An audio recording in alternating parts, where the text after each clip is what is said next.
প্রিয় দর্শক, আমি শফিকুল ইসলাম এবং আপনারা দেখছেন আরামবাগ টিভি। দর্শক, যখনই সিবিডিআর কর্তারা তৃণমূল কংগ্রেসের নেতা নেত্রীদেরকে তলব করেন, তখনই আমরা দেখি নতুন নতুন কারণ দেখিয়ে তারা কিন্তু এই হাজিরাকে এড়িয়ে যাওয়ার চেষ্টা করেন। কখনো আমরা শুনি যে কাউকে ডাকা হলো, তিনি বললেন আমি প্রবীণ নাগরিক, আমার পক্ষে আপনাদের দপ্তরে যাওয়া সম্ভব নয়, দরকার হলে আমার কাছে এসে জিজ্ঞাসাবাদ করতে পারেন। কখন আবার শুনি অসুস্থ, পরে যাবেন। কখন আবার বলা হয় এখন যা প্যান্ডেমিক অবস্থা চলছে এই সময় যাওয়া সম্ভব নয়। কখনো আবার এটাও বলা হয় যে এখন জরুরি অন্য একটি কাজে ব্যস্ত রয়েছেন, পরবর্তীকালে যাবেন। এইরকমই কিন্তু আমরা কারণ বিভিন্ন সময় শুনে থাকি। দর্শক, আজকে কলকাতার সিবিআই দপ্তরে হাজির হওয়ার কথা ছিল তৃণমূল কংগ্রেসের আরও এক নেতা তথা এমএলএ মানস ভূঁইয়ার। তার কিন্তু আজকে আয়কর মামলাতে তার কিন্তু সেখানে হাজিরা দেওয়ার কথা, কারণ সিবিআই তাকে তলব করেছিল আজকে হাজির হওয়ার জন্য। কিন্তু দর্শক, যে খবর আমরা পাচ্ছি, তিনিও কিন্তু একটা কারণ দেখিয়ে আজকের হাজিরা এড়িয়েছেন। যেটা খবর পাচ্ছি দর্শক, তিনি কি বলেছেন সেটা আমি আপনাদেরকে দেখাতে চাই। সংবাদ সংস্থা সূত্রে যেটা খবর মিলছে সেটা হচ্ছে যে তিনি যেটা বলেছেন, সিবিআইকে টানা বৃষ্টিতে বন্যা পরিস্থিতি সবাঙে কলকাতায় সিবিআই দপ্তরে আসতে পারলে না মানস ভূঁইয়া। তিনি যেটা বলেছেন, যেটা খবর পাচ্ছি দর্শক, যে এই সময় যা বৃষ্টি হয়েছে এর জেরে তার যে বিধানসভা কেন্দ্র সবাং পশ্চিম মেদিনীপুরের, সেখানে বন্যা পরিস্থিতি তৈরি হয়েছে। এখানে মানুষের মানে মানুষকে সাহায্য করার কাজ চলছে, সেখানে আমি তদারকি করছি। এইসব কারণ দেখিয়ে বলেছেন যে আজকে আমার পক্ষে যাওয়া সম্ভব নয়, পরে যাব। হয়তো আবার পরে তাকে নোটিশ করা হবে। কিন্তু দর্শক, যখনই সিবিআই ইডি ডাকে তখনই কাজের ব্যস্ততা আমরা দেখি তৃণমূলের নেতা নেতৃত্বের মধ্যে। নানান কারণ দেখি, এর আগেও যখন ডাকা হয়েছিল ভোটের সময়, তখনও ভোটের কাজে ব্যস্ত এইসব বলে এড়িয়ে যাওয়ার চেষ্টা হয়েছিল অনেকের মধ্যে। আপনারা নিশ্চয়ই দেখেছিলেন সেই সব খবর বিভিন্ন মিডিয়াতে। এবং আপনারা জানেন পার্থ চট্টোপাধ্যায় এই আয়কর মামলাতে তাকেও কিন্তু একেবারে সিবিআই দপ্তরে তলব করা হয়েছিল, কিন্তু তিনি যাননি। তিনি বলেছেন যে আমি প্রবীণ নাগরিক, আমার পক্ষে যাওয়া সম্ভব নয়। পরে আমরা দেখলাম যে সিবিআই অফিসাররা তার অফিসে এসে জিজ্ঞাসাবাদ করেছিলেন। এরকম আমরা মানে বিভিন্ন কারণ দেখিয়ে হাজিরা এড়িয়ে যাওয়ার চেষ্টা আমরা দেখি তৃণমূলের নেতা নেত্রীদের মধ্যে যখনই ইডি সিবিআই ডাকে। এবং আপনারা জানেন, যেটা গতকালকে আমি একটা প্রতিবেদন করেছি, যে অভিষেক ব্যানার্জির ওয়াইফ রুজিরা ব্যানার্জি, যাকে কয়লাকাণ্ডে জিজ্ঞাসাবাদ করতে চায় ইডি, এবং দিল্লির মানে ইডির দপ্তরে তাকে ডেকে পাঠানো হয়েছিল 1 সেপ্টেম্বর, সেখানে তিনি হাজির হননি। কিন্তু দর্শক, ইডি যেটা দাবি করছে যে করোনার কারণে মানে প্যান্ডেমিকের কারণ দেখিয়ে তিনি হাজির হলেন না দিল্লির ইডির দপ্তরে। তিনি সেদিন জানিয়েছিলেন যে আমি বাচ্চার মা, এই মুহূর্তে এই প্যান্ডেমিক অবস্থায় যাওয়া সম্ভব নয়। ইডি যেটা দাবি করছে যে আমাদেরকে এরকম বলা হলো, অথচ তাকে দেখা গেছে ওই পিরিয়ডের মধ্যেই দিল্লিতে তাকে আসতে, ঘোরাঘুরি করতে, বিউটি পার্লার যেতে, বিভিন্ন একেবারে টুরিস্ট স্পটে সেখানে ঘোরাঘুরি করতে, এরকম তথ্য নাকি ইডির কাছে রয়েছে। আর এই তথ্যগুলো দিয়ে দিল্লির আদালত, পাতিয়ালা আদালতে দ্বারস্থ হয়েছে ইডি, এবং এইসব দেখে ওই আদালত একেবারে সশরীরে হাজির হওয়ার নির্দেশ দিয়েছে রুজিরা ব্যানার্জিকে 30 সেপ্টেম্বর। সুতরাং দর্শক, যেটা বলছিলাম, যখনই ইডি সিবিআই ডাকে কোনো না কোনো একটা কারণ দেখিয়ে হাজিরা বা শুনানি এই ধরনের বিষয়টা যেন এড়িয়ে যাওয়ার চেষ্টা করেন তৃণমূলের নেতা নেত্রীরা। এবং তারই মধ্যে আজকে আর একটা বিষয়, অনেকেই নজর ছিল যে আজকে তাহলে কি মানস ভূঁইয়া যাবেন সিবিআই দপ্তরে, কিন্তু বেলা গড়াতেই বোঝা গেল যে না, তিনিও যাচ্ছেন না।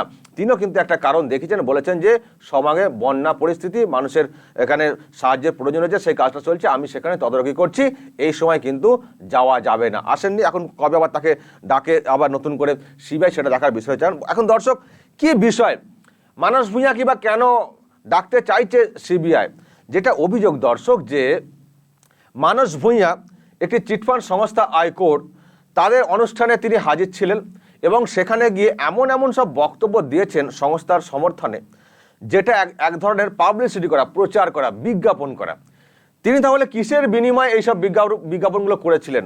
মানে তিনি এতটাই আস্থা প্রকাশ করেছিলেন আয়কর সংস্থার প্রতি, যারা দর্শক ছিলেন তারা ভাবছেন যে নেতা মন্ত্রীরা যখন বলছেন এই সংস্থা এত ভালো, সুতরাং সেখানে তো টাকা রাখাই যায়। আসলে তাদেরকে দেখেই তো এইসব সংস্থাগুলো বাজার থেকে টাকা তুলেছিল, যে দেখো আমাদের পাশে এইসব নেতা মন্ত্রীরা রয়েছেন, আমরা তো নিশ্চয়ই আমাদের গ্রহণযোগ্যতা রয়েছে, তাই সেই জন্যই তো তারা আমাদের হয়ে এত কথা বলছেন। এই যে তারা এমন কথা বলেছেন, যেটা দেখে সাধারণ মানুষ কিন্তু একেবারে টাকা রাখতে শুরু করেছিলেন এইসব সংস্থার কাছে, একেবারে বিজ্ঞাপন করেছিলেন, বিরাটভাবে বিজ্ঞাপন করেছিলেন। এবং সিবিআই যারা জানতে চাইছে যে কিসের বিনিময়ে এরকম সংস্থার হয়ে এত প্রচার করেছিলেন, তার উপস্থিতিটা কিসের বিনিময়ে, এসব কিন্তু জানতে চায় সিবিআই। কারণ যেটা অভিযোগ অলরেডি আগে থেকেই রয়েছে সিবিআইয়ের কাছে, যে এই যে অনেকেই কিন্তু এই সংস্থার হয়ে পাবলিসিটি করেছেন, কিন্তু তার বিনিময়ে মোটা টাকা নিয়েছেন বিভিন্নভাবে এই ধরনের অভিযোগ কিন্তু সিবিআইয়ের কাছে রয়েছে এবং সেই জন্যই সিবিআই কিন্তু জানতে চায়। এবং এর আগে যেটা বলছিলাম দর্শক, পার্থ চট্টোপাধ্যায়, তাকেও কিন্তু সিবিআই ডেকেছিল, তার ক্ষেত্রেও একই কথা, একই অভিযোগ যে তিনিও কিন্তু এই সংস্থার হয়ে, আয়করের হয়ে অনেক প্রচার করেছিলেন, পাবলিসিটি করেছিলেন, বক্তব্য রাখতে গিয়ে সংস্থার পক্ষে অনেক কথা বলেছিলেন, যেটা একটা ভরসার জায়গা তৈরি হয়েছিল সাধারণের মনে। এবং সেই জন্যই তারা সংস্থাকে একেবারে টাকা রাখতে সাহস পেয়েছিলেন, সংস্থার কাছে টাকা রেখে গেছেন। আর সেই টাকা এখন একেবারে বলা যায় লুটপাট হয়ে গেছে, এখন নেই, টাকা তারা ফেরত পাচ্ছেন না। সুতরাং এই যে বিষয়টা, তারা কিসের বিনিময়ে এই কথাগুলো বলেছিলেন, কিসের বিনিময়ে? একটা সংস্থা, বেসরকারি সংস্থা, তার হয়ে পাবলিসিটি তারা কেন করবেন? জনপ্রতিনিধি হিসেবে তারা থাকবেন, তারা যেতে পারেন অনুষ্ঠানে, তারা যেতে পারেন। অনেকে বলবেন যে আমাকে নিমন্ত্রণ করলে আমি যাবো না, অনুষ্ঠানে হয়তো যেতে পারেন, কিন্তু যদি গিয়ে সেই সংস্থার হয়ে পাবলিসিটি করেন, প্রচার করেন এবং মানুষের মনে একটা বার্তা দেন যে এই সংস্থাটা ভালো ভালো ভালো আর ভালো, মানে এরকম একটা বার্তা দিলে তবেই তো মানুষ টাকা রাখবেন। আর সেটাই তো হয়েছে, তারা এত ভালো ভালো করেছেন, মানুষ টাকা রেখেছেন। এখন এটাই জানতে চাই সিবিআই বা কেন্দ্রীয় এই এজেন্সি, যে কিসের বিনিময়ে এত ভালো ভালো বলেছেন, কিসের বিনিময়ে? তাদের সঙ্গে কোনো আর্থিক লেনদেন হয়েছে? এই সব কারণেই কিন্তু সিবিআই জানতে চায়। কিন্তু দর্শক, তারা হাজির হতে চাইছেন না। যখনই সিবিআই ডাকাডাকি করছে, বিভিন্ন কারণে আমরা দেখছি তারা হাজির হচ্ছেন না, একটু এড়িয়ে যাওয়ার চেষ্টা করছেন, এটা অনেকেই বলছেন। তিনি কতটা কাজে ব্যস্ত রয়েছেন, কতটা এড়িয়ে যাওয়ার চেষ্টা করছেন, এটা নিয়ে নিশ্চয়ই প্রশ্ন উঠবে দর্শক, যে এতই ব্যস্ত, এত আগে থেকে বলা সত্ত্বেও তিনি একটু সময় বের করতে পারলেন না সিবিআইয়ের কাছে হাজির হওয়ার। সুতরাং এটা নিয়ে অনেকে প্রশ্ন তুলছেন দর্শক, যে আদৌ কি কাজে ব্যস্ততা, নাকি এই হাজিরা বা এই বিষয়টাকে এড়িয়ে যাওয়ার চেষ্টা করছেন? আর কেনই বা এড়িয়ে যাওয়ার চেষ্টা করছেন? তিনি যদি সব ঠিক থাকেন, যদি মনে করেন না আমার কোনো দোষ নেই, আমি তো গেছিলাম অনুষ্ঠানে অতিথি হিসেবে, আমার কোনো দোষ নেই, সুতরাং তাহলে আমার কোনো অসুবিধা নেই, বলতে অসুবিধা নেই, তো একদিনের ব্যাপার, আমি বলে চলে আসবো আমি তো এমনি গেছিলাম, বাস হয়ে যাব। কিন্তু কেন তারা এড়িয়ে যাচ্ছেন, এটা তো সব থেকে বেশি প্রশ্ন জাগছে, সাধারণ মানুষের মনেও তো প্রশ্ন জাগছে, যে এতবার ডাকা হচ্ছে, এড়িয়ে যাচ্ছেন। ইডি সিবিআই ডাকলেই তারা এড়িয়ে যায়, এই যে বিষয়টা, কারণ দেখিয়ে এড়িয়ে যায়, সেই কারণগুলো কতটা যুক্তিসঙ্গত আর কতটা এড়িয়ে যাওয়ার চেষ্টা, এটা নিয়ে তো সাধারণের মনেও তো প্রশ্ন জাগছে। আজকে যেটা মানস ভূঁইয়া যেভাবে এড়িয়েছেন, এটা নিয়েও প্রশ্ন জাগছে যে কেন মানস ভূঁইয়া সিবিআইয়ের হাজিরা এড়াচ্ছেন, সিবিআইয়ের কাছে কেন তিনি যেতে চাইছেন না, কোথায় তার প্রবলেমটা? সত্যি কি কাজে ব্যস্ততা, নাকি অন্য কিছু? এইটা কিন্তু প্রশ্ন উঠছে মানুষের মধ্যে। আর সেই জন্য দর্শক, আমি এটা নিয়ে আজকে আপনাদের সামনে তুলে ধরলাম। আর একটা বিষয় দর্শক, অনেকে বলছেন যে সিবিআই ইডিকেও যেন এখন পাত্তা দিতেই চাইছে না তৃণমূল কংগ্রেসের নেতা নেত্রীরা। এর দোষটা অবশ্য সিবিআই বা ইডির, কারণ অনেকে যারা বলছেন তারা এতটাই নরম মনোভাব প্রকাশ করে রেখেছে আগে থেকেই, যেন সাধারণ মানুষের মনে, মানে নেতাদের মনে তো ছেড়েই দিন, সাধারণ মানুষের মনেও ধারণা তৈরি হয়ে গেছে এসব একবার দুবার করে সব ডাকাডাকি করে তারপর সব চুপচাপ হয়ে যায়। ওই জন্যই তো এদের প্রতি মানুষ আর ভরসা করে না, আর ভয়ও করে না। মানে একবার দুবার করে ডাকবে কোনো একটা কারণে, তারপর আবার সব চুপচাপ। একটা আয়কর মামলা কবে থেকে চলছে, এখনো তার ডাকাডাকি হচ্ছে, আর ডাকাডাকি হয় আবার সব থেমে যায়। সেই জন্যই আজকে এত সাহস পাচ্ছেন এইসব নেতারা, যাদেরকে ডাকা হচ্ছে তারা যাচ্ছেন না, জানেন তো সব কোনো গুরুত্ব নেই, ও একবার দুবার ডাকবে আবার সব চুপ করে বসে যাবে। মানে যদি দেখা যেত যে সত্যি খুব স্ট্রং অ্যাকশন নিচ্ছে, যে যারা দোষী তাদের বিরুদ্ধে স্ট্রং অ্যাকশন, আর যারা দোষী নয় তাদেরকে মানে হেনস্থা না মানে করছে না, এটাও তো ঠিক। যারা দোষী নন তাদেরকে ডেকে অযথা হেনস্থা করবেন, এটাও তো কখনো কাম্য নয়।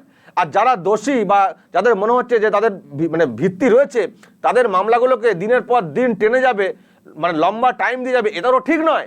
আর এইসব হচ্ছে বলেই তো এখন সাধারণ মানুষেরও যেন ভরসা একটা হারিয়ে গেছে ইডি সিবিআইয়ের প্রতি।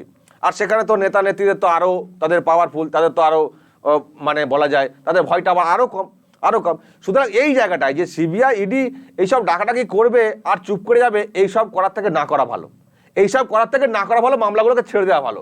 যদি মনে হয় যে না এর জাল গোড়াতে পারবো না, ব্যবস্থা নিতে পারবো না, এই অযথা মানুষকে হ্যারাস করার কোনো দরকার নেই, মামলা ছেড়ে দিক। শুধু একবার দুবার করে হই হবে আর মিডিয়াতে খবর হবে, তারপর সব ওই চুপচাপ হয়ে যাবে, এইগুলো কিন্তু মানুষ চাইছেন না।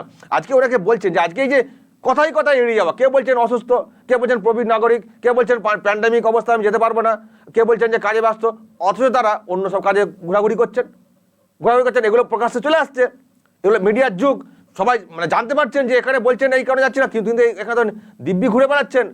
প্রবীণ নাগরিক যেতে পারবেন না, অথচ সব জায়গায় তিনি ঘুরছেন, ভোট প্রচারও করছেন। এই যে বিষয়গুলো, এইগুলো তো আসছে প্রকাশ্যে।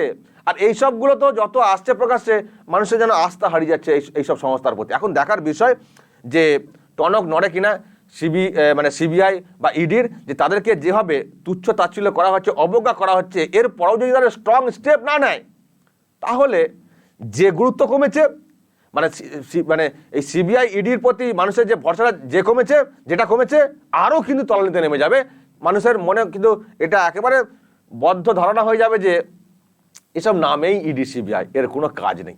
দর্শক কি বলবেন নিশ্চয়ই কমেন্ট করবেন, কমেন্ট বক্সে নজর রাখবেন আরামবাগ টিভিতে।